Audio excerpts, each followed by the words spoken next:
Hi అండి. అందరు ఏం చేస్తున్నారు? మీ డిన్నర్ అయిపోయిందా? ఏం తిన్నారు డిన్నర్లోకి? ఇక్కడ నేనైతే గోరింటాకు పెట్టుకుంటున్నాను. ఆషాఢ మాసం కదా, అరచేతిలో అయినా కొంచెం పెట్టుకోవాలి అని అంటారు కదా పెద్దవాళ్ళు. సో ఇది నేను సెకండ్ టైం గోరింటాకు పెట్టుకోవడం ఈ ఆషాఢ మాసంలో. ఫస్ట్ టైం పెట్టింది కొంచెం లైట్గా ఉంది, దాని మీదే ఇలా మళ్ళీ రెండోసారి పెట్టుకున్నా. అయితే ఇలా చందమామ చుట్టూరు దానికి రౌండ్ తర్వాత చుక్కలు ఇలా పెట్టేసుకున్నా. మీరు చందమామ పెట్టుకుంటారా, ఏదైనా డిజైన్ పెట్టుకుంటారా? నాకు గోరింటాకుతో అయితే చందమామ పెట్టుకోవడమే ఇష్టము.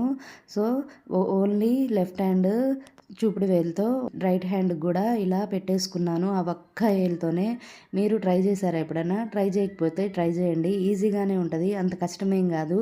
ఉన్న గోరింటాకుని వేస్ట్ చేయలేక నేను ఇలా రెండు చేతులకి పెట్టేసుకున్నాను. అదే అమ్మ ఉంటే కంపల్సరీ అమ్మే పెట్టేది. గోరింటాకు అయితే ఇలా వండింది, వీడియోలో ఇలా కనిపిస్తుంది కానీ మంచిగా వండిందండి. మీరు పెట్టుకున్నారా? పెట్టుకోకపోతే పెట్టేసుకు